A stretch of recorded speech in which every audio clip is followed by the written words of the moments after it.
you guys? AJ Tucker here with AJ Self Defense, man. And I've been doing self-defense seminars since 2005. But the thing is, I don't know everything and I can't make anybody invincible. And so the reason why I share these stories is to spread awareness about different ways people are attacked, different places where attackers come from and how it happens. And if somebody does escape, I want to talk about how that person escaped. I think it's very important, especially for that younger age range. If you're a parent and you have a kiddo between the ages of 12 to 16 or 12 to 18, definitely watch this all the way through and share this with them. And right now, yes, they do have that feeling of invincibility, but some things will sink in and it may save a life. So I want to talk about this story that just hit, man, about 13 hours ago, where this couple held this girl in captivity for years. Brenda Spencer and Brandon Mosley. Brandon was unemployed and Brenda, she worked as a train conductor. So if you think about that, when you go into a train and you see the conductor, you're thinking of like a cool person that's, doing different things and you're just riding the train, right? You never know that she was holding someone in captivity. Like I said, monsters come in all shapes and sizes. You never know who's an attacker. And when it comes to self-defense, you can get pulled into situations where you are in deep. This girl was in deep. They kept her in a dog crate for years and they did all sorts of types of abuse. And so the thing I want to talk about is how she finally escaped. And she didn't do anything spectacular. All she did was run to a neighbor and call for help. And the community took care of the rest.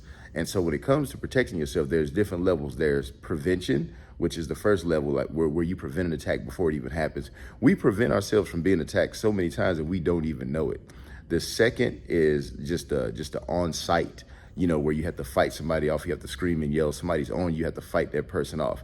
And then lastly is when you're already in it. You are already in the situation. The worst possible things have already happened to you. And the thing is, there's still hope. The thing is, you can still get out of that situation. You can still escape. She was held for years. They didn't plan on ever letting her out. And she knew that. And she finally found it within herself to get out of that situation. And so hopefully she gets the help that she needs. Hopefully she can recover. Hopefully she can get her life back on track. But like I said, I talk about these stories to spread awareness, because if it bleeds, it leads. And this one is a national story, but there are so many other stories that happen like this that's in the pre-stages. And so whether it may be a young girl talking to somebody online, a young girl meeting somebody that's older than her, and that's how people get caught up in a situation. I have no idea about the victim. I have no idea how this started. I have no idea if she was snatched up or if she knew the people already. Hopefully that comes out without giving up the victim's identity. But man, it's just so much out there. Now, the thing is, you don't want to live a life of fear. You do not want to live a life of fear. You just want to be aware of these things.